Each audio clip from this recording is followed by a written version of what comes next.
Keep reminding God's people of these things. And he's going back to verses 11 through 13.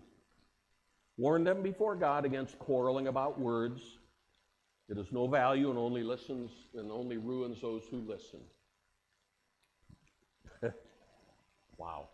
We quibble and we argue over redefinitions of words and all these kind of things. What a waste. Do your best to present yourself to God as one approved, a worker who does not need to be ashamed and who correctly handles the word of truth. Avoid godless chatter, because those who indulge in it will become more and more ungodly.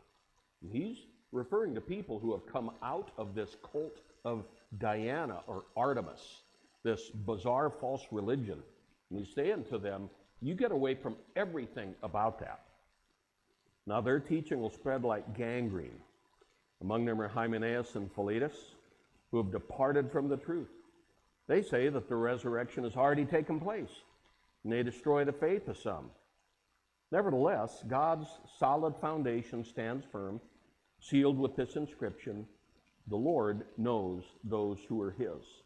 And everyone who confesses the name of the Lord must turn away from wickedness. And again, he's quoting.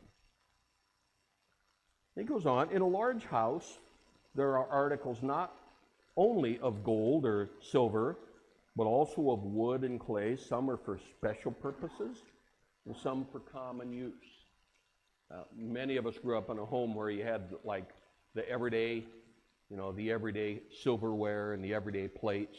The plates were usually plastic.